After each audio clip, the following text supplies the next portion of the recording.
we have John from Texas, who uses any and all pronouns, and who is arguing that God exists because time can't go back forever.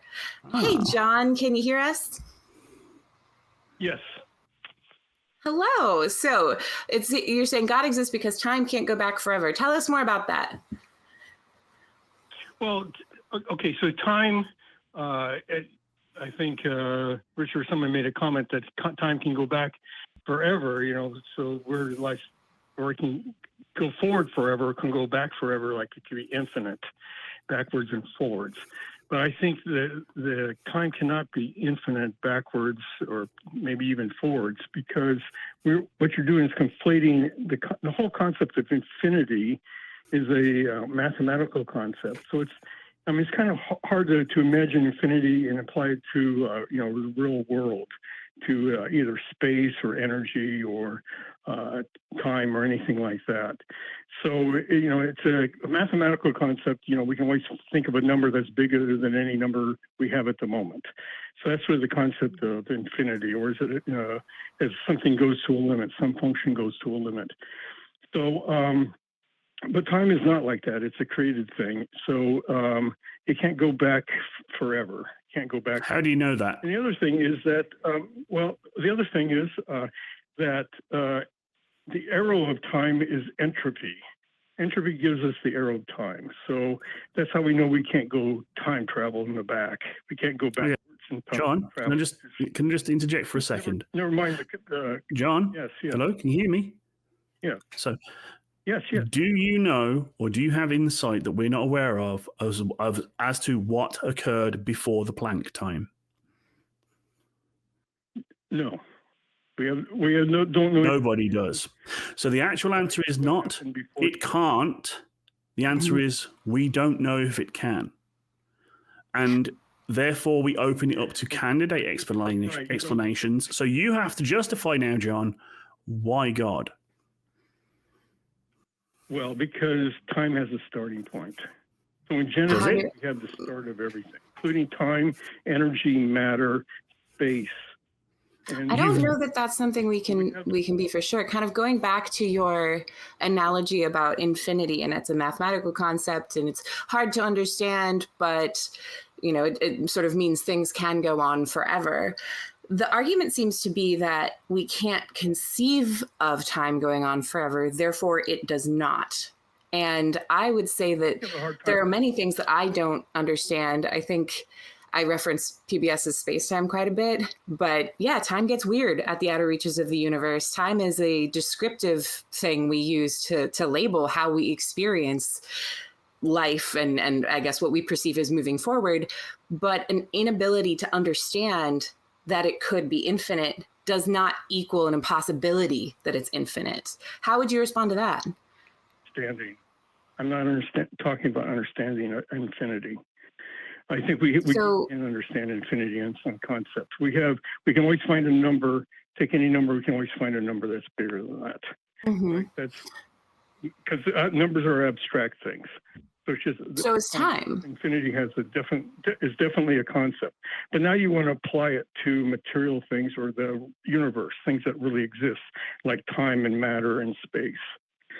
Time is an abstract concept too. It's a way that we label how we experience moving through really our lives and how we label. I'm not really coming up with the perfect language here, but it's something that we use to describe an experience. It's not an objective reality on its own. The reality we experience, the matter and dimensions that we are able to experience are intrinsically linked with time. It's space-time. They are not separate. They are two things.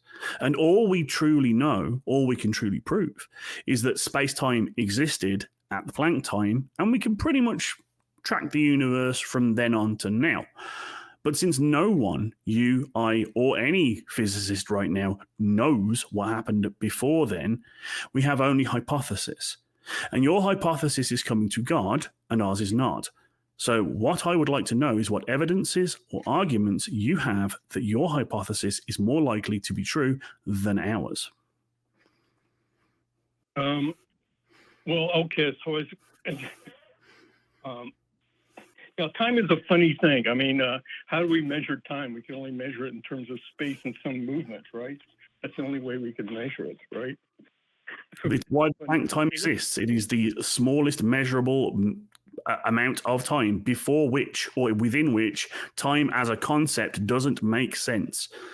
So you're going to have to do a lot of work to get to God. So please enlighten us.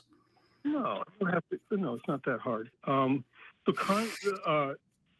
We're already constrained by our language, right? We're always saying before time zero. Well, that doesn't even make sense. We're using a temporal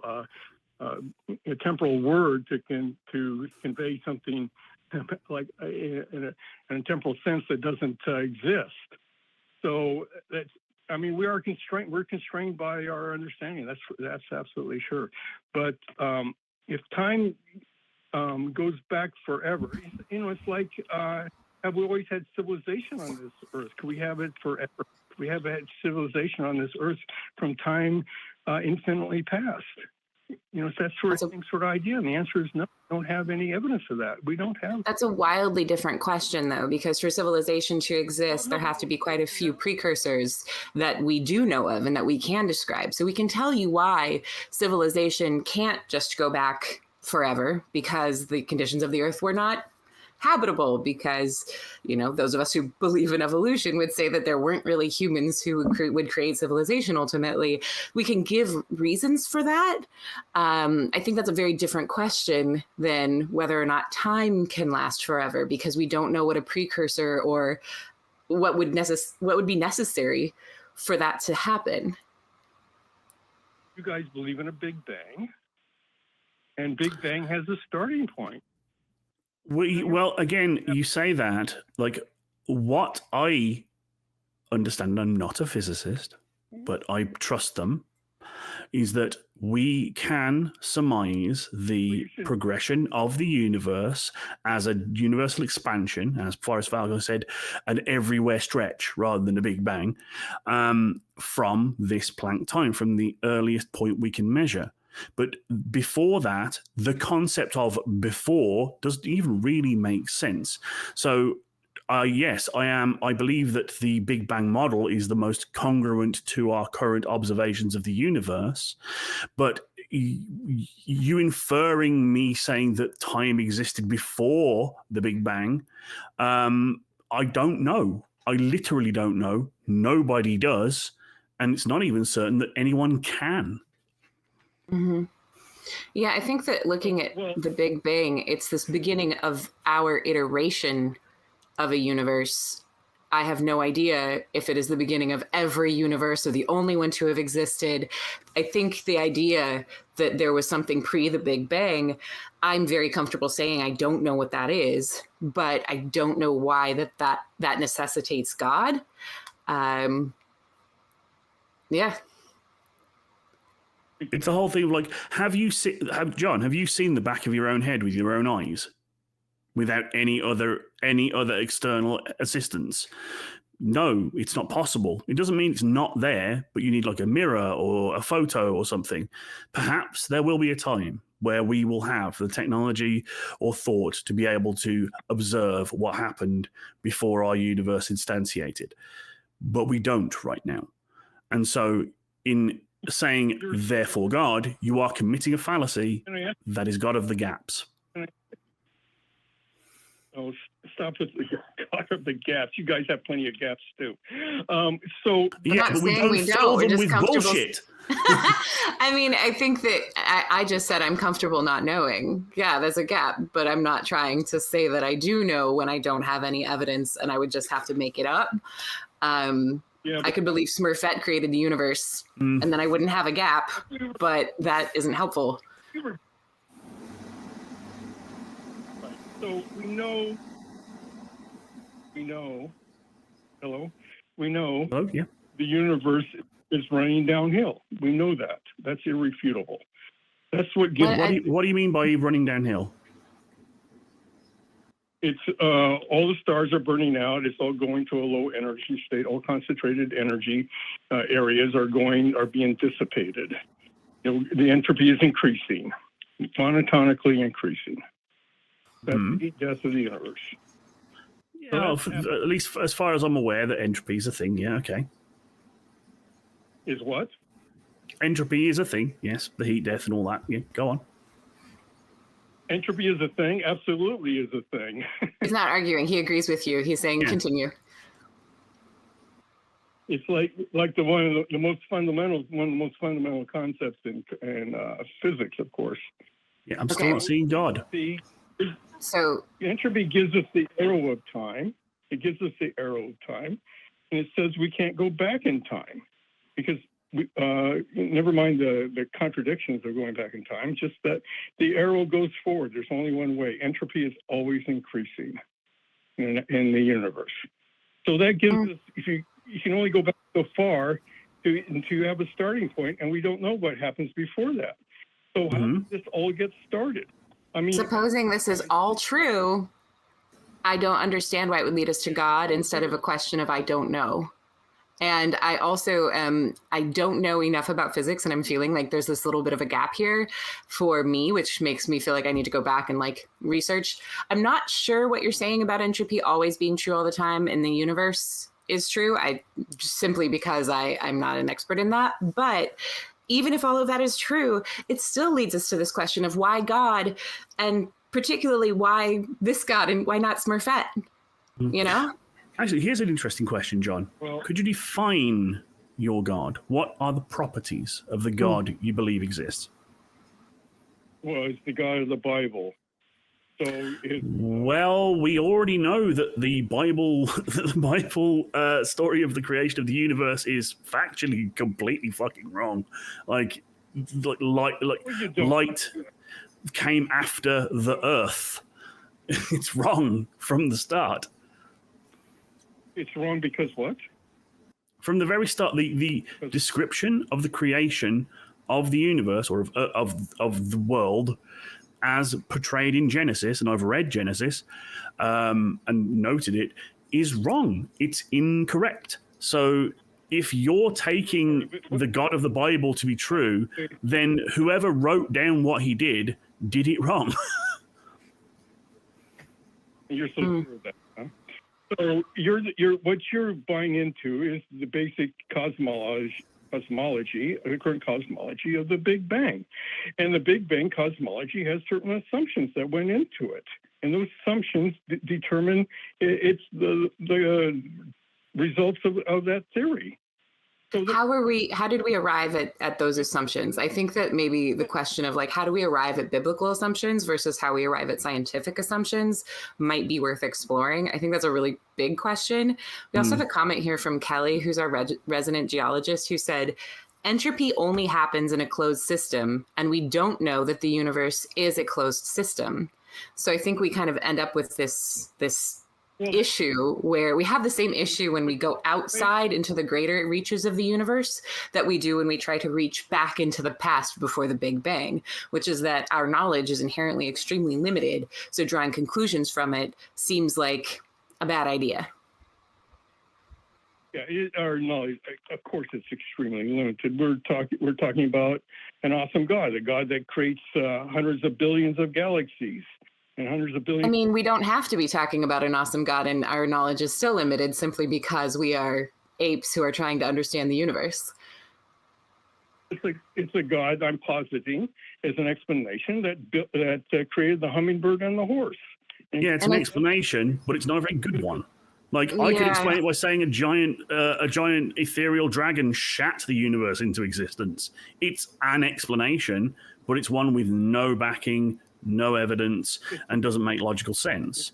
So if you say God, you're going to have to give us more evidence, more compelling evidence than we have for the Big Bang Theory.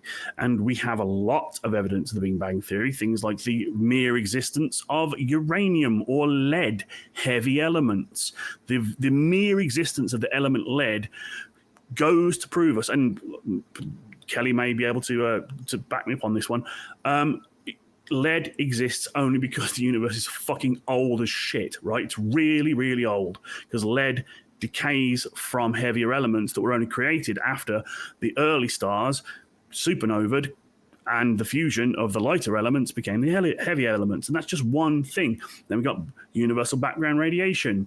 We've got loads of stuff, redshift, all these principles that point us towards a universe that started at a singularity point at a certain time and then expanded.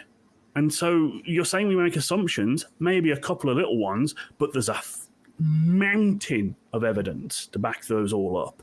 What evidence do you have that isn't a 2,000-year-old book?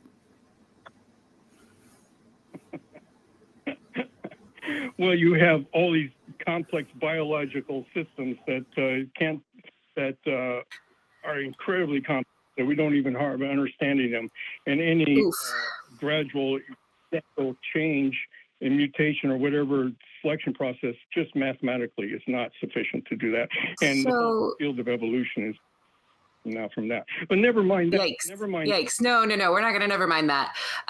Just bringing up irreducible complexity, that's a really common argument, right? And it operates from the assumption that how we view something right now is the way that it always must have been. So if we take apart one piece of the eye or something like that, then it won't work. Therefore, God. That's the basic premise of irreducible complexity, which is, first of all, not typically true. And second, we can see many steps along the evolutionary pathways that we do know of that can lead to something as complex as an eye or a little micro motor system that I know that Michael Behe loves to argue for. I think that, so I actually used to be an irreducible complexity person because back in my Christian-y days, I was very involved with that group of people who tend to lead this movement, oddly enough. And what I realized in hindsight is the more I learned about evolution, the more I learned that this is not, the irreducible complexity is a very shaky argument simply because it relies on you as an individual not knowing very much about how evolution actually works and very much about how we can gradually evolve over time. Also, you're mentioning that the math doesn't work out, and that simply isn't the case. We can also observe evolution happening directly through things like either bacteria or even how a species may change over the time we've been recording it. So I think the reason I would say, no, we're not going to never mind that is because, to me, it's a bit of a kick in the stomach of, this is where you're coming from. You haven't really been exposed to a lot of the information we do have about evolution. And most folks who are arguing for irreducible complexity are doing so because then they have an argument for getting religion into science class. It's not an inherently non-political ideology. It's one with an end in mind, and that requires ignoring a lot of evidence. So, yeah, I feel like we're not going to just push that under the rug, okay. You know? Can I talk now for a few seconds? Of course. I've been letting you this entire time, sir. All the evidence, we agree that all the evidence for evolution is circumstantial. Sorry, I should take you more seriously, John. But that's a wild thing to say. Yeah, Jamie, go on ahead. Actually, okay. So here's my point. So, John, we are on the internet. Yes, we are. Whoa! You can't just insult me and then go talk over me. No, I'm not insulting you. I'm saying that what you said was wild. I said nothing about you. The statement you made was wild. Hey, I think that maybe this call has run its course if we're gonna get into that space.